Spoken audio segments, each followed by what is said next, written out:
తిహార్ జైల్లో ఉన్న ఎమ్మెల్సీ కవితకు బిగ్ షాక్. జైల్లోనే లిక్కర్ కేసులో కవితను ప్రశ్నించేందుకు సిబిఐకి అనుమతి లభించింది. దానికి సంబంధించిన అప్డేట్స్ పై ఫోకస్ చేద్దాం ఈ బులెటిన్ లో. నల్లజర్ల చంద్రబాబు టూర్లో గందరగోళం నెలకొంది. ఆశావహులు రెబల్స్ తో ఒక వరుస మీటింగ్లు నిర్వహిస్తున్నారు. ఆ డీటెయిల్స్ చూద్దాం. సీఎం జగన్ మళ్లీ అధికారంలోకి రావాలంటూ సహస్ర చండీ యాగం చేస్తున్నారు వైవి సుబ్బారెడ్డి. ఆ డీటెయిల్స్ కూడా చూద్దాం.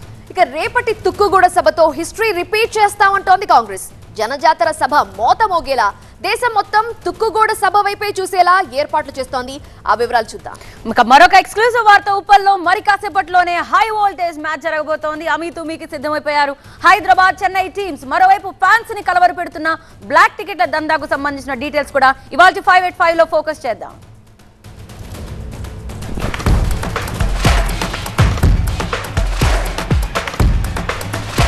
ఎమ్మెల్సీ కవితకు మరో బిగ్ షాక్ తగిలింది. లిక్కర్ స్కామ్ కేసులో అరెస్ట్ అయి తిహార్ జైల్లో ఉన్న కవితను విచారించేందుకు సిబిఐ సిద్ధమైంది. ఈ క్రమంలో కవితను విచారించేందుకు కోర్టును అనుమతి కోరింది సిబిఐ.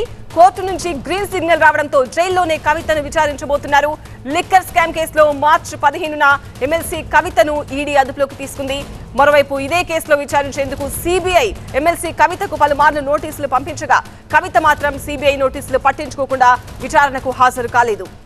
ఢిల్లీ లిక్కర్ స్కామ్ కేసులో ఎమ్మెల్సీ కవిత పేరును నిందితురాలుగా ఛార్జ్షీట్లో సిబిఐ చేర్చింది. ఈ మేరకు నిందితురాలుగా పేర్కొంటూ 41A కింద సమన్లు కూడా పంపింది. ఇటీవల లిక్కర్ స్కామ్ కేసులో ఫిబ్రవరి 26న ఢిల్లీలోని తమ కార్యాలయానికి విచారణకు రావాలని సిబిఐ కవితకు నోటీసులు పంపించింది. అయినప్పటికీ కవిత విచారణకు హాజరు కాకపోవడంతో జైల్లోనే కవితను విచారించేందుకు కోర్టు అనుమతి కోరింది సిబిఐ. కోర్టు అనుమతించిన నేపథ్యంలో విచారణకు సంబంధించి ఇలాంటి విషయాలు వెలుగులోకి వస్తాయి. విచారణ ఎలా జరగబోతుందో టీవీ9 అసోసియేట్ ఎడిటర్ మహాత్మా మనకు లైవ్ లో అందిస్తారు. మహాత్మా, విచారణకు అనుమతి ఇచ్చింది కోర్టు. సో నెక్స్ట్ వీక్ విచారణ ఉండబోతున్నట్టుగా తెలుస్తుంది. ఎన్ని రోజులు విచారించబోతున్నారు? ఎలాంటి అంశాలు ప్రశ్నిస్తారు? కేసు ఇన్వెస్టిగేషన్కి సంబంధించి ఏ సమాచారం కావాలని కోరుకుంటున్నారో అవంతా రాబట్టే వరకు విచారణ జరిపే అవకాశం ఉంది. ఆ మేరకు ప్రశ్నించడం కోసం అనుమతి కోరుతూ రౌజ్ అవెన్యూ కోర్టులో సిబిఐ దాఖలు చేసిన పిటిషన్ను కోర్టు ఆమోదించింది. అయితే ఏ రోజైతే ప్రశ్నిస్తారో అంతకు ముందు రోజు జైలు అధికారులకు సమాచారం ఇవ్వాలని, కవితను ప్రశ్నించే సమయంలో ఒక లేడీ కానిస్టేబుల్ మస్ట్గా అక్కడ ఉండాలని కోర్టు వైపు నుంచి నిబంధనలు. అయితే ఇటు సిబిఐ వైపు నుంచి కొన్ని రిక్వెస్ట్లు పెట్టారు. తాము జైలు లోపల ప్రశ్నించాలి కాబట్టి లోపలికి ల్యాప్టాప్ని అలాగే కొంత స్టేషనరీని తీసుకెళ్లడానికి అనుమతి ఇవ్వాలని చెప్పి వారు అడిగారు. అందుకు కూడా కోర్టు అనుమతించింది. మొత్తంగా నెక్స్ట్ వీక్లో వీలు చూసుకుని సిబిఐ జైలు అధికారులకు ముందుగానే సమాచారం అందించి కవితను ప్రశ్నించే అవకాశం ఉంది. ఈ కేసులో 2 దర్యాప్తు సంస్థలు దర్యాప్తు జరుపుతున్నాయన్న విషయం మనకు తెలిసిందే. మద్యం కుంభకోణం ఎప్పుడైతే వెలుగులోకి వచ్చిందో ఈ మద్యం పాలసీ తయారీలో చోటు చేసుకున్న అవకతవకలు, అందులో ప్రభుత్వోద్యోగుల పాత్ర, పాలకుల పాత్ర, ప్రైవేట్ వ్యక్తుల పాత్ర, వీటన్నిటి మీద కలిపి సిబిఐ ఐపీసీ అలాగే ప్రివెన్షన్ ఆఫ్ కరప్షన్ యాక్ట్, అవినీతి నిరోధక చట్టం, ఈ 2 చట్టాల ప్రకారం కేసులు నమోదు చేసింది. సిబిఐ ఎఫ్ఐఆర్ని బేస్ చేసుకుని ఈ మొత్తం వ్యవహారంలో చోటు చేసుకున్న మనీ లాండరింగ్ అంశాన్ని దర్యాప్తు చేయడం కోసం ఈడీ ఈ కేసు ఇన్వెస్టిగేషన్లో భాగమైన విషయం మనకు తెలిసిందే.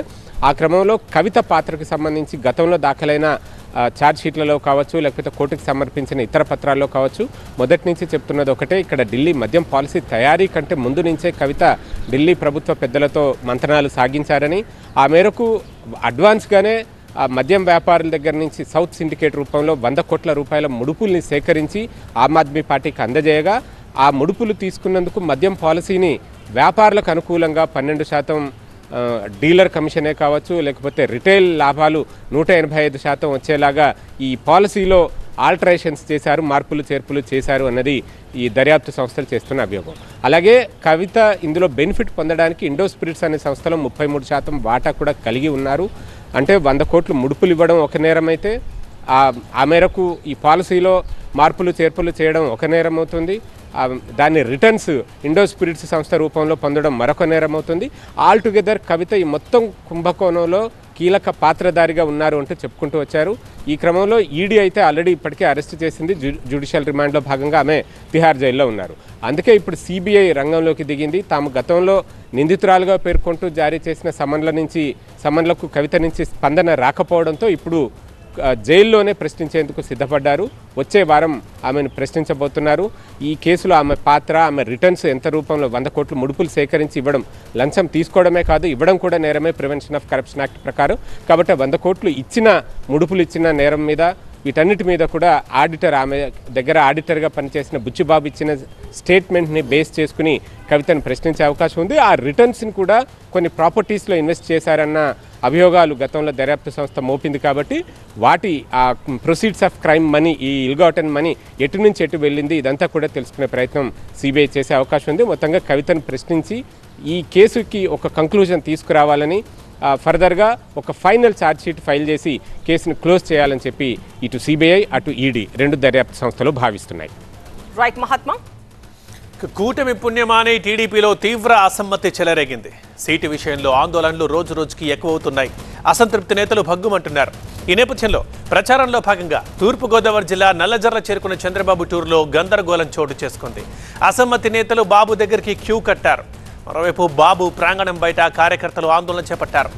గోపాలపురం టీడీపీ అభ్యర్థి మద్దిపాటి వెంకటరాజుని మార్చాలంటూ చంద్రబాబు బస్సు వద్ద నిరసనకు దిగారు బాపిరాజు వర్గీయులు. గోపాలపురం టీడీపీ అభ్యర్థిపై మళ్లీ ఆలోచించాలంటూ డిమాండ్ చేశారు. ఇటు పోలవరం అభ్యర్థిని మార్చాలంటూ కూడా టీడీపీ శ్రేణులు ఆందోళన వ్యక్తం చేశారు. బొరగం శ్రీనివాస్కి టికెట్ కేటాయించాలంటూ బాబుని కోరారు. మరోవైపు చంద్రబాబుతో భేటీ అయ్యారు నల్లమిల్లి రామకృష్ణారెడ్డి. నల్లమిల్లి డిమాండ్లకు చంద్రబాబు సానుకూలంగా స్పందించినట్టు తెలుస్తోంది. అలాగే టికెట్ హామీ కూడా ఇచ్చిన టీడీపీ శ్రేణులు చెప్పుకుంటున్నారు. అనపర్తి టికెట్ టీడీపీకి కేటాయించేలాగా బీజేపీ పెద్దలతో మాట్లాడతానని చంద్రబాబు నల్లమిల్లికి హామీ ఇచ్చి పంపినట్లు సమాచారం. ఇటు రఘురామకృష్ణరాజు కూడా చంద్రబాబుతో చర్చలు జరిపారు. చర్చల్ని బహిర్గతం చేయని ఆయన ఎన్నికల్లో పోటీ చేస్తానన్న విశ్వాసం తనకుందన్నారు. ఎక్కడి నుంచి అనే దానిపై ఇంకా స్పష్టత లేదన్నారు. మరోవైపు టీడీపీలో చేరే విషయంపైన స్పందించలేదు రఘురామకృష్ణరాజు. మరింత సమాచారం మా కరెస్పాండెంట్ రవి అందిస్తారు. రవి, టీడీపీ ఏం చేస్తుంది ఈ నిరసనలకు సంబంధించి? రోజు మనం ఇలాంటి వార్తలే చూస్తున్నాం ఏ నియోజకవర్గంలో అయినా సరే. గోపాలపురం నియోజకవర్గానికి సంబంధించి నల్లజర్లలో ఈరోజు ఊహించిన పరిణామమే జరిగిందని చెప్పుకోవచ్చు. డైరెక్ట్గా చంద్రబాబు నాయుడు కాన్వాయ్నే టీడీపీ కార్యకర్తలు అడ్డుకున్నటువంటి పరిస్థితి కనిపిస్తోంది. గడిచిన 2 సంవత్సరాలుగా కూడా గోపాలపురం నియోజకవర్గంలో మద్దిపాటి వెంకటరాజు వర్సెస్ మాజీ జిల్లా పరిషత్ చైర్మన్ బాపిరాజు వర్గాలకు కూడా విడిపోయినటువంటి పరిస్థితి కనిపిస్తుంది. మొదటి నుంచి కూడా మద్దిపాటి వెంకటరాజును ఇన్ఛార్జిగా తప్పించాలని బాపిరాజు వర్గం డిమాండ్ చేస్తుంది. అయితే ఆ విషయాన్ని పార్టీ పట్టించుకోలేదు. అదేవిధంగా అతన్నే అభ్యర్థిగా కూడా రాబోయే ఎన్నికల్లో కూడా అభ్యర్థిగా కూడా కేటాయించినటువంటి పరిస్థితి కనిపిస్తోంది. ఈ నేపథ్యంలో నిన్న చంద్రబాబు నాయుడు నల్లజర్ల సభలో చెప్పారు, పూర్తిగా కూడా మద్దిపాటి వెంకటరాజుకు సహకరించండి, విజయానికి తోడ్పడండి, బాపిరాజుకు సంబంధించి బాపిరాజుకు ఉన్నటువంటి అసంతృప్తి, బాపిరాజుకు సంబంధించినటువంటి విషయాలన్నింటినీ కూడా తను పరిశీలిస్తానని చెప్పారు. అయితే నల్లజర్లలో ఈరోజు ఏదైతే చంద్రబాబు నాయుడు బస్ చేసినటువంటి మండపం ఉందో, కళ్యాణ మండపం ఉందో, అక్కడ చాలా ఉద్రిక్తమైన వాతావరణమే నెలకొందని చెప్పుకోవచ్చు. బాపిరాజుకు సంబంధించిన వర్గం టీడీపీ శ్రేణులు మొత్తం కూడా పెద్ద ఎత్తున కూడా మోహరించారు. బస్సు అంటే కాన్వాయ్ ఏదైతే చంద్రబాబు నాయుడు బయలుదేరినటువంటి కాన్వాయ్ ఉందో ఆ కాన్వాయ్కి అడ్డం పడి కాన్వాయ్ ముందుకు సాగకుండా కూడా అడ్డుకునే పరిస్థితి కనిపిస్తుంది. దానికి ముందే బాపిరాజు తోటి చంద్రబాబు నాయుడు ముఖాముఖి మాట్లాడారు. నియోజకవర్గంలో ఉన్నటువంటి సమస్యలు కావచ్చు, బాపిరాజుకు సంబంధించి రాజకీయ భవిష్యత్తుకు సంబంధించిన అంశాలు కావచ్చు, చాలా స్పష్టంగా కూడా మాట్లాడినటువంటి తెలుస్తుంది. అయితే ఏమాత్రం కూడా బాపిరాజు వర్గం కూడా దానికి సంబంధించి సంతృప్తి వ్యక్తం చేసినటువంటి పరిస్థితి కనిపించలేదు. పూర్తిగా కూడా ఏదైతే ఆ మద్దిపాటి వెంకటరాజు ఉన్నారో ఆయన అభ్యర్థిత్వాన్ని మార్చాలి, క్యాండిడేట్ని మార్చాలని డిమాండ్ చేసినటువంటి పరిస్థితి కనిపించింది. పూర్తిగా కూడా ఒక్కసారిగా కూడా శ్రేణులన్నీ కూడా కాన్వాయ్కి అడ్డం పట్టడంతో పోలీసులు అప్రమత్తమయ్యారు. ఒక్కొక్కరిని కూడా పక్కకు లాగివేసి కాన్వాయ్ని ముందుకు సాగే విధంగా కూడా చేయడానికి చాలా కూడా ప్రయత్నం చేయాల్సిన పరిస్థితి కనిపించింది. కార్యకర్తలకు పోలీసులకు కూడా తోపులాట జరిగిన నేపథ్యంలో చంద్రబాబు నాయుడు కూడా కార్యకర్తల తీరు పట్ల అసహనం కూడా వ్యక్తం చేశారు. మరోవైపు చూసుకుంటే మరొక అసంతృప్తి పోలవరం నియోజకవర్గానికి సంబంధించి బొరగం శ్రీనివాసు టీడీపీకి సంబంధించి అక్కడ ఇన్ఛార్జిగా ఉన్నాడు. పోలవరంకి సంబంధించినటువంటి టికెట్ను కూడా ఆయన ఆశించారు. అయితే పోలవరం నియోజకవర్గానికి సంబంధించి జనసేనకు పొత్తులో భాగంగా జనసేనకు వెళ్లడంతో అక్కడ బాలరాజుకు జనసేన టికెట్ ఇచ్చినటువంటి పరిస్థితి కనిపించింది. అయితే మెజారిటీ ఎక్కువగా టీడీపీ బలం పోలవరం నియోజకవర్గంలో ఉంది కాబట్టి బొరగం శ్రీనివాస్కే టికెట్ కేటాయించాలని చెప్పేసి విజ్ఞప్తి చేస్తున్నారు. బాలరాజుకు బాలరాజుతో కలిసి ప్రచారంలో పోలవరం నియోజకవర్గంలో టీడీపీ శ్రేణులు కూడా ఎవరు కూడా పాల్గొనని పరిస్థితి కనిపిస్తోంది. ఈ మేరకు చంద్రబాబు నాయుడిని కలిసి విజ్ఞప్తి చేస్తాము, ఏదైతే పోలవరం సీట్ని టీడీపీకి మార్చాలని విజ్ఞప్తి చేస్తాం, విన్నపం చేస్తామని గడిచిన 2 రోజులుగా ప్రచారం జరుగుతున్నప్పుడు కూడా వారు కూడా ఊహించిన విధంగా నల్లజర్లలో చంద్రబాబు నాయుడు క్యాంపు బస్ చేసినటువంటి ప్రాంతం వద్ద ప్లే కార్డులు పట్టుకొని బొరగం శ్రీనివాస్కి టికెట్ ఇవ్వాలని డిమాండ్ చేసినటువంటి పరిస్థితి కనిపించింది. ఇక రెండో వైపున కోస్తాలో మొత్తం కూడా ఆసక్తిగా గమనిస్తున్నటువంటి విషయం రఘురామకృష్ణరాజుకు సంబంధించిన అంశం. రఘురామకృష్ణరాజు ఎక్కడి నుంచి పోటీ చేస్తారు, నరసాపురం పార్లమెంట్ నుంచి పోటీ చేస్తారా లేదా అసెంబ్లీకి సంబంధించి ఎక్కడ అకామిడేట్ చేస్తారనే విషయం మరికొద్ది సేపట్లోనే క్లారిటీ వచ్చేటువంటి అవకాశం ఉంది. ఊహించిన విధంగా నల్లజర్లలో చంద్రబాబు నాయుడుతో డైరెక్ట్గా రఘురామకృష్ణరాజు భేటీ అయ్యారు. అక్కడ ఏకాంతంగా కూడా మాట్లాడిన పరిస్థితి. అయితే అక్కడ వీరిరువురు మధ్య జరిగినటువంటి చర్చలను రఘురామకృష్ణరాజు ఇప్పటివరకు కూడా బహిర్గతం చేయనప్పటికీ కూడా స్పష్టంగా కూడా పాలకొల్లు సభలో ఏదైతే పాలకొల్లులో చంద్రబాబు నాయుడు బహిరంగ సభ ప్రజాకాలం సభ ఉందో ఆ సభలో తెలుగుదేశం పార్టీలో చేరేందుకు రఘురామకృష్ణరాజు సుముఖత వ్యక్తం చేసినట్టు చెప్తా ఉన్నారు ఆయన అనుచరులు. అదేవిధంగా ఈ మేరకు సోషల్ మీడియాలో రఘురామకృష్ణరాజుకు సంబంధించినటువంటి సమాచారం కూడా వస్తున్న పరిస్థితి కనిపించింది. అనపర్తి నుంచి ఏదైతే అనపర్తిలో దీర్ఘకాలంగా కూడా గొడవ నడుస్తోంది, టికెట్ను ఇవ్వాలని చెప్పేసి టీడీపీ అభ్యర్థి డిమాండ్ చేస్తున్న నేపథ్యంలో అక్కడ కూడా చిత్తూరు జిల్లాకు మార్చి అకామిడేట్ చేయాల్సినటువంటి పరిస్థితి ఉందని చెప్పి చంద్రబాబు నాయుడుతో చర్చల సందర్భంగా కూడా తెలియనటువంటి పరిస్థితి. Right Ravi. Third super exclusive news చూస్తే సీఎం జగన్ మరోసారి అధికారంలోకి రావాలంటూ తాడేపల్లిలో మహారుద్ర సహిత రాజశ్యామల సహస్ర చండీ యాగం నిర్వహించారు ఎంపీ వైవి సుబ్బారెడ్డి. 21,000 మంది వేద పండితులతో యాగం నిర్వహిస్తున్నారు. 41 రోజుల పాటు జరగనున్న ఈ యాగంలో వైవి సుబ్బారెడ్డితో పాటు పలువురు వైసీపీ నేతలు పాల్గొన్నారు.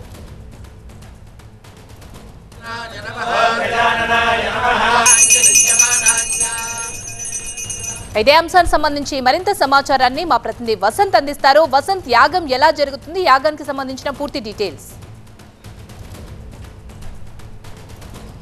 ఏపీ సీఎంగా వైఎస్ జగన్మోహన్ రెడ్డి మరోసారి అధికారంలోకి రావాలంటూ వైఎస్ఆర్ కాంగ్రెస్ పార్టీ నేతలు శ్రేణులు మొత్తం కూడా పూర్తిగా ఆధ్యాత్మిక వైభవానికి శ్రీకారం చుట్టారు. మహారుద్ర సహిత సహస్ర చండీ రాజశ్యామల యాగానికి ఆ పార్టీ నేతలు ఈరోజు అంకురార్పణ చేశారు. నేరు ఈ ఆధ్యాత్మిక వైభవం మొత్తాన్ని కూడా ఎంపీ వైవి సుబ్బారెడ్డి ప్రారంభించారు. దాదాపు 41 రోజుల పాటు 21 మంది వేద పండితుల సమక్షంలో ఈ యొక్క కార్యక్రమం జరగబోతోంది. 41 రోజుల పాటు పూర్తిగా రాజశ్యామల యాగాన్ని జరిపించబోతూ ఉన్నారు. ఆధ్యాత్మిక వైభవాన్ని సీఎం జగన్మోహన్ రెడ్డి నివాసానికి సమీపంలో తాడేపల్లిలో నిర్వహిస్తున్నారు. ఇప్పటికే రాష్ట్ర వ్యాప్తంగా మరోసారి అధికారంలో రావడమే లక్ష్యంగా వైఎస్ జగన్మోహన్ రెడ్డి మేమంతా సిద్ధం పాదయాత్ర చేస్తున్నారు. మరోవైపు పార్టీ శ్రేణులు మొత్తం కూడా ఎన్నికల క్యాంపెయిన్ కూడా పెద్ద ఎత్తున చేపడుతోంది. ఇప్పటికే తన 5 ఏళ్ల పరిపాలనకు సంబంధించిన అంశాలను వివరిస్తూనే ప్రజలను వైఎస్ జగన్మోహన్ రెడ్డి కలుస్తున్నటువంటి వేళ ఎటువంటి దుష్టశక్తులు కానీ ఎటువంటి చీడపీడలు తగలకుండా అలాగే మరోవైపు ఎటువంటి హాని ఆయనకు జరగకూడదని ఈ యొక్క కార్యక్రమం నిర్వహిస్తున్నట్టు కూడా ఆ పార్టీ నేతలు చెప్తూ ప్రజలందరికీ మంచి జరిగి మరోసారి వైసీపీ ప్రభుత్వం అధికారంలోకి రావడం కోసమే ఈ యొక్క యాగాన్ని నిర్వహిస్తున్నట్టు కూడా వైసీపీ నేతలు చెప్తాం. మొత్తం 41 రోజుల పాటు ఈ యొక్క రాజశ్యామల యాగం జరగబోతోంది. ఎన్నికలకు ముందు వరకు కూడా ఎన్నికలు జరిగే నాటికి ముందు రోజుల వరకు కూడా ఈ యొక్క కార్యక్రమం జరుగుతుంటే కూడా ఆ పార్టీ నేతలు చెప్తాను. ఒక్కొక్క రోజు ఒక్కొక్క కార్యక్రమానికి ఈ రాజశ్యామల యాగం వేదికగా శ్రీకారం చుట్టారు. మొత్తం వైఎస్ఆర్ కాంగ్రెస్ పార్టీ నేతలు కూడా ఈ యాగంలో పాల్గొనబోతున్నారు. ఇప్పటికే వైఎస్ జగన్మోహన్ రెడ్డి రాష్ట్ర వ్యాప్తంగా పర్యటిస్తూ ఉన్నటువంటి నేపథ్యంలో ఆ బస్ యాత్ర సక్సెస్ఫుల్గా జరగాలని, మరోవైపు త్వరలో జరగబోయే ఎన్నికల క్యాంపెయిన్ కూడా సక్సెస్ అవ్వాలని, మరోవైపు వైఎస్ జగన్మోహన్ రెడ్డి మరోసారి అధికారంలో రావాలని, సీఎం పీఠం పైన ఆయన మరోసారి కూర్చోవాలని ఈ యొక్క కార్యక్రమం నిర్వహిస్తున్నట్టు కూడా వారంతా కూడా చెప్తారు. సో మొత్తంగా చూస్తే రాజశ్యామల యాగాన్ని నిర్వహించడం ద్వారా మరోసారి అధికారంలో రావచ్చు అనే ప్రధానంగా వైసీపీ నేతలు భావిస్తున్నారు. అందులో భాగంగా ఈ యొక్క కార్యక్రమానికి అయితే శ్రీకారం చుట్టారు. Right, thank you Vasanth. తుక్కుగూడలో రేపు జనజాతర సభకు సిద్ధమైంది కాంగ్రెస్. అసెంబ్లీ ఎన్నికల సమరాన్ని ఏ వేదిక నుండి అయితే ప్రారంభించిందో అదే వేదిక నుండి లోక్సభ ఎన్నికల శంఖారావాన్ని పూరించేందుకు ఉవ్విళ్లూరుతోంది. తుక్కుగూడ సభతో హిస్టరీ రిపీట్ చేస్తా ఉంటోంది కాంగ్రెస్. జనజాతర సభ మోతమోగేలా దేశం మొత్తం తుక్కుగూడ సభ వైపు చూసేలా ఏర్పాట్లు చేస్తోంది తెలంగాణ కాంగ్రెస్. రేపటి జనజాతర భారీ బహిరంగ సభకు ఏర్పాట్లు దాదాపుగా పూర్తయ్యాయి. పార్టీ అగ్రనేతలు రాహుల్ గాంధీ, మల్లికార్జున ఖర్గే సహా పలువురు ముఖ్య నేతలు హాజరు కానున్న ఈ సభను ధూమ్ధామ్గా నిర్వహించాలని భావించి అధికార పార్టీ అందుకు తగ్గట్టుగా ఏర్పాట్లు చేసింది. 60 ఎకరాల విశాలమైన మైదానంలో జనజాతర బహిరంగ సభ జరగనుంది. వాహనాల పార్కింగ్ కి సుమారు 300 ఎకరాల స్థలం కేటాయించారు. ఈ సభకు ఆదిలాబాద్ మొదలు ఆలంపూర్ వరకు, జహీరాబాద్ నుండి భద్రాచలం వరకు అన్ని గ్రామాలు, పట్టణాలు, నగరాల నుండి ప్రజలను పెద్ద ఎత్తున తరలించడానికి ఏర్పాట్లు చేసుకుంటున్నారు. కనీసం 10 లక్షల మంది జనజాతరకు హాజరవుతారని కాంగ్రెస్ పార్టీ అంచనా వేస్తోంది. ఈ నేపథ్యంలోనే సీఎం రేవంత్ తో పాటు డిప్యూటీ సీఎం బట్టి సహా పలువురు కీలక నేతలు ఇప్పటికే సభా ప్రాంగణాన్ని సందర్శించి ఏర్పాట్లు పరిశీలించారు. ఎంత పెద్ద మొత్తంలో ప్రజలు తరలి వచ్చినా ఇటువంటి లోటుపాట్లు జరగకూడదని అధికారులకు ఆదేశాలు జారీ చేశారు. మరోవైపు తెలంగాణలో అధికారంలోకి వచ్చిన తరువాత ఆనాడు చెప్పిన ప్రతి హామీని అమలు చేస్తున్నామని ఈ సభపై వివరించనుంది కాంగ్రెస్. 6 గ్యారంటీల తరహాలోనే కేంద్రంలో అధికారంలోకి వస్తే 5 న్యాయను అమలు చేస్తామని మరోసారి స్పష్టం చేయనుంది. అలానే తమ బలగం చాటేలా తుక్కుగూడ జనజాతర సభ ఉంటుంది అంటున్నారు కాంగ్రెస్ పెద్దలు. జనజాతర సభ ఏర్పాట్లకు సంబంధించి పూర్తి వివరాలు అందించడానికి మా ప్రతినిధి అశోక్ లైవ్ లో సిద్ధంగా ఉన్నారు. అశోక్, జనజాతర సభకు సర్వం సిద్ధమైంది. దాదాపు ఈరోజు నైట్ వరకు కూడా పూర్తి స్థాయిలో ఈ ఏర్పాట్లు పూర్తయ్యే అవకాశం మనకు కనిపిస్తుంది. ఒక్కసారి ఇక్కడ ఉన్నటువంటి ఏర్పాట్లు చూస్తే ఎంత ఘనంగా తమ క్యాంపెయినింగ్ని స్టార్ట్ చేయాలని చెప్పి పార్లమెంట్ ఎలక్షన్స్కి క్యాంపెయినింగ్ స్టార్ట్ చేయాలనుకుంటుందో అనేది స్పష్టంగా కనిపిస్తున్న పరిస్థితి మనకు కనిపిస్తుంది. ఎగ్జాక్ట్గా ఇప్పుడు మనం మెయిన్ స్టేజ్ పైన ఉన్నాం. మెయిన్ స్టేజ్ పై నుంచి దాదాపు 30 ఎకరాల వరకు కూడా పూర్తి స్థాయిలో ఇప్పటికే చైర్స్ వేయడం జరిగింది, అలాగే లైట్స్ పెట్టడం జరిగింది, అలాగే ఎల్ఈడి స్క్రీన్స్ని కూడా ఏర్పాటు చేశారు. పూర్తి స్థాయిలో ఎవరికి ఎలాంటి ఇబ్బంది కలగకుండా ఏర్పాటు చేసే విధంగా అయితే ఇక్కడ కనిపిస్తుంది. దాదాపు వారం రోజుల నుంచి కూడా కాంగ్రెస్ శ్రేణులు మొత్తం కూడా ఈ సభ పైన దృష్టి పెట్టిన పరిస్థితి మనకు కనిపిస్తుంది. అటు జన సమీకరణ కావచ్చు, ఇక్కడ ఏర్పాట్లు కావచ్చు, ఎలాంటి ప్రాబ్లం లేకుండా కూడా ఏర్పాటు చేసిన పరిస్థితి మనకు కనిపిస్తుంది. ఫస్ట్ అయితే ఒకసారి స్టేజ్ని మనం గమనిస్తే మనం మెయిన్ స్టేజ్ పైన అయితే ఉన్నాం. ఈ మెయిన్ స్టేజ్ పైన కేవలం రాహుల్ గాంధీ, అలాగే మంత్రులు, అలాగే పీసీసీ ముఖ్యమంత్రి మాత్రమే ఉండే విధంగా కూడా ఏర్పాటు చేస్తున్న పరిస్థితి మనకు కనిపిస్తుంది. మంత్రులు కేవలం ఈ తెలంగాణకు సంబంధించినటువంటి మంత్రులు కావచ్చు, అటు కేంద్రానికి సంబంధించినటువంటి జాతీయమైనటువంటి నాయకులు కావచ్చు, ముఖ్యమంత్రి, అలాగే రాహుల్ గాంధీ కావచ్చు, ఇక్కడ ఈ స్టేజ్ పైన ఉండే అవకాశం కనిపిస్తుంది. అలాగే అటు సైడు 3 స్టేజ్లు మొత్తం కూడా ఏర్పాటు చేసిన సిచ్యువేషన్స్లో అటు సైడ్ లెఫ్ట్ సైడ్లో పూర్తి స్థాయిలో అటు కాంగ్రెస్కి సంబంధించినటువంటి నాయకులు, తెలంగాణకు సంబంధించినటువంటి నాయకులు కూర్చునే విధంగా కూడా ఏర్పాటు చేసిన పరిస్థితి మనకు కనిపిస్తుంది. ఇంకా రైట్ సైడ్ చూసుకుంటే ఎమ్మెల్యేలు కూర్చునే విధంగా కూడా ఏర్పాటు చేసిన పరిస్థితి మనకు కనిపిస్తుంది. దాదాపు 10 లక్షల మంది వస్తారని చెప్పి కూడా చూస్తున్న పరిస్థితుల నేపథ్యంలో అందరికీ ఎలాంటి అసౌకర్యం కలగకుండా కూడా ఏర్పాటు చేసిన పరిస్థితి మనకు కనిపిస్తుంది. తెలుగులో మేనిఫెస్టోని ఏర్పాటు చేయనున్నారు. తెలుగులో మేనిఫెస్టోని ఏర్పాటు చేయడంతో పాటు తెలంగాణకు సంబంధించి ఎలాంటి హామీలు ఇవ్వబోతున్నారు అనే దానిపైన కూడా ఇక్కడ వివరించే అవకాశం మనకు కనిపిస్తుంది. 13 అంశాలకు సంబంధించి, విభజన చట్టంలో ఉన్నటువంటి 13 అంశాలకు సంబంధించి తెలంగాణకు హామీలు ఇవ్వనున్నట్టుగా మనకి ఇప్పటికున్న సమాచారం. అయితే ర్యాంప్ని చూడొచ్చు. ఎన్నడూ లేని విధంగా ఒక ర్యాంప్ని ఏర్పాటు చేశారు రాహుల్ గాంధీ. దీనిపైన అభివాదం చేస్తూ సైడ్లో ఎవరైతే అభ్యర్థులు ఉన్నారో వాళ్ళందరూ కూడా నడిచే విధంగా ఇక్కడ ఉన్నటువంటి 10 లక్షల జనాభాకి కూడా అటు అభివాదం చేసే విధంగా కూడా ఏర్పాటు చేసిన పరిస్థితి మనకు కనిపిస్తుంది. మొత్తానికి అయితే ఘనంగా తమ క్యాంపెయినింగ్ని స్టార్ట్ చేయాలని చెప్పి అయితే తెలంగాణ కాంగ్రెస్ చూస్తుంది. జాతీయ నాయకులు కూడా దేశం మొత్తం కూడా చూసే విధంగా కూడా ఇక్కడ ఏర్పాట్లు అయితే పూర్తిస్థాయిలో ఒక ఘనంగా ఏర్పాటు చేసిన పరిస్థితి మనకు కనిపిస్తుంది. Right Ashok, thank you. Right, ఇక మరో 2 గంటల్లో Chennai versus Hyderabad IPL match మొదలవబోతోంది. కానీ ఇక్కడ ఉద్రిక్తత నెలకొంది.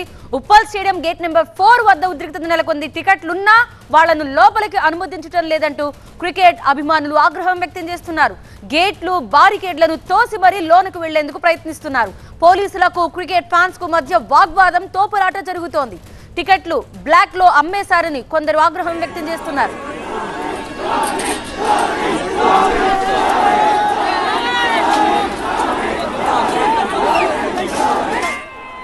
హైదరాబాద్ లో ఐపీఎల్ ఫీవర్ నడుస్తోంది. కాసేపట్లో జరగనున్న Hyderabad versus Chennai high voltage match కు ఉప్పల్ వేదిక కానుంది. ఫ్యాన్స్ ఊగిపోతున్నారు. మధ్యాహ్నం నుంచే స్టేడియం కు క్యూ కడుతున్నారు. ఉప్పల్లో మరోసారి హైదరాబాద్ పక్కాగా గెలుస్తుందంటూ ఫ్యాన్స్ హడావిడి చేస్తున్నారు. ఇటు ఐపీఎల్ ను క్యాష్ చేసుకుంటూ ఉప్పల్ క్రికెట్ స్టేడియం ఎదుటే బ్లాక్ టికెట్ల దందా నడవడం హాట్ టాపిక్ గా మారింది. ఎలా అయినా మ్యాచ్ ను ప్రత్యక్షంగా వీక్షించాలని ఉవ్విళ్లూరుతున్న క్రికెట్ అభిమానుల ఆశను ఆసరాగా చేసుకుని కొందరు బ్లాక్ లో టికెట్లు అమ్మేస్తున్నారు. మరోవైపు 35,000 మంది కూర్చోవడానికి సామర్థ్యం ఉన్న ఉప్పల్ స్టేడియం టికెట్లను పెద్ద సంఖ్యలో బ్లాక్ చేసినట్లుగా విమర్శలు కూడా వచ్చాయి. టికెట్లతో పాటు కాంప్లిమెంటరీ పాసులను కూడా బ్లాక్ లో అమ్మేస్తుండడంతో ఫ్యాన్స్ ఫుల్ ఫైర్ అవుతున్నారు. మా ప్రతినిధి ప్రణీత మరింత సమాచారం అందించడానికి లైవ్ లో సిద్ధంగా ఉన్నారు. ప్రణీత, అక్కడ గేట్ నెంబర్ 4 దగ్గర ఉద్రిక్తత నెలకొన్నట్టుగా తెలుస్తోంది. ప్రస్తుతం సిచ్యువేషన్ కంట్రోల్లోకి వచ్చిందా, లేకపోతే ఇంకా హై టెన్షన్ వాతావరణం కనిపిస్తోందా?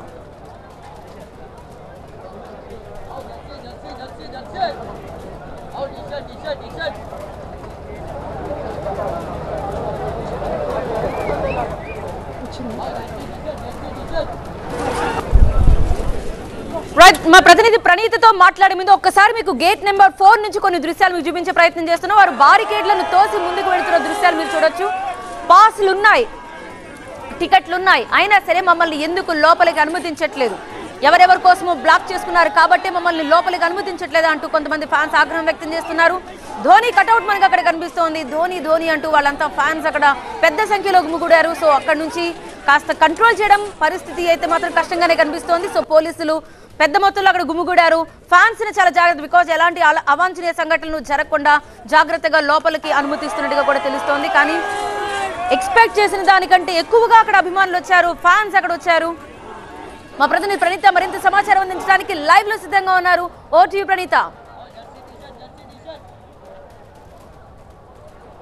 మరి కాసేపట్లోనే హైదరాబాద్ చెన్నై మధ్య ఐపీఎల్ మ్యాచ్కి సర్వం సిద్ధమైంది. మొత్తం ఉప్పల్ స్టేడియం బయట ఏ గేట్ చూసినా సరే ఫ్యాన్స్ అంతా కూడా కిటకిలాడుతుంది. సో ప్రెసెంట్ మనం చూడొచ్చు గేట్ నెంబర్ 4 వద్ద కాసేపు క్రితమే పెద్ద సంఖ్యలో ఇక్కడ తోపులాట జరిగింది. ఇక్కడ ఉన్నటువంటి బారికేడ్లు అన్నీ కూడా తొచ్చుకొని మొత్తం ఇక్కడ ఉన్నటువంటి ఫ్యాన్స్ అందరూ కూడా లోపలికి వెళ్ళిపోయినటువంటి పరిస్థితి చూస్తున్నాము. అయితే మొత్తం చెన్నై మ్యాచ్ కావడంతో అటు చెన్నై నుండి కూడా పెద్ద సంఖ్యలో అభిమానులు ఇక్కడికి చేరుకున్నారు మ్యాచ్ని వీక్షించేందుకు. మరోవైపు ధోని హైదరాబాద్లో ఆడటం అంటే ఐపీఎల్ పరంగా ఇదే చివరిసారి అవుతుందన్నటువంటి ఒక క్రేజ్ కావచ్చు, టికెట్లు పెట్టినటువంటి గంటలోపే క్లోజ్ అయిపోవడం కావచ్చు, అన్నీ కలగజేసుకొని మొత్తం మ్యాచ్ని ఒక హై వోల్టేజ్ గేమ్గా చిత్రీకరించారు. సో ప్రెసెంట్ మనం చూడొచ్చు మొత్తం ఎక్కడ చూసినా సరే ఫ్యాన్స్ హంగామా నెలకొని ఉంది ఉప్పల్ పరిసరాల్లో. మొత్తం ఇటువైపు మనం చూస్తున్నాము సిఎస్కేకి సంబంధించినటువంటి ఫ్యాన్స్ కావచ్చు, హైదరాబాద్కి సంబంధించినటువంటి ఫ్యాన్స్ కావచ్చు, పెద్ద ఎత్తున ఇక్కడికి చేరుకొని మొత్తం వాళ్ళందరూ దాదాపు 3 గంటల సమయం నుండే ఉప్పల్ స్టేడియం వైపుకి వచ్చేసారు. దాదాపు 4 అవర్స్ పాటు కూడా స్టేడియంలో కూర్చుని ముందే అటు గ్రౌండ్లో వచ్చినటువంటి ప్లేయర్స్ అందరినీ కూడా చూసేందుకు వీళ్ళందరూ కూడా సిద్ధంగా ఉన్నటువంటి పరిస్థితి చూస్తున్నాము. మరోవైపు బ్లాక్ టికెట్ల విషయానికి వస్తే చాలామంది అభిమానులు పెట్టినటువంటి గంటలోపే టికెట్లు సేల్ అయిపోవడంతో వాళ్ళకి ప్రత్యామ్నాయం లేక ఇక్కడ టికెట్ దొరుకుతున్నటువంటి ఉద్దేశంతో ఇక్కడ స్టేడియం వద్దకు వచ్చి చాలా మందిని వాళ్ళు ఇంకా టికెట్స్ అడుగుతున్నటువంటి పరిస్థితి కూడా ఉంది. ఒక్క టికెట్ ఇవ్వండి ఎంతైనా సరే పే చేస్తామనేటువంటి ఒక సిచ్యువేషన్ అయితే ఇక్కడ కనిపిస్తుంది. ఓవరాల్గా బ్లాక్ టికెట్ల పైన కూడా పోలీసులు గట్టి ఫోకస్ పెట్టారు. 1000 రూపాయల టికెట్ని దాదాపు 10,000కు పైగా అమ్ముతున్నటువంటి వైరాన్ని కూడా పోలీసులు గుర్తించారు. ఇప్పటికే 3 వ్యక్తులని పోలీసులు అరెస్ట్ చేశారు. మొత్తానికైతే మ్యాచ్కి సంబంధించి మాత్రం అన్ని ఏర్పాట్లు సిద్ధమైపోయాయి. మరి కాసేపట్లోనే ప్లేయర్స్ స్టేడియం వద్దకి చేరుకున్నారు. 7:30కి మ్యాచ్ ప్రారంభం కాబోతుంది.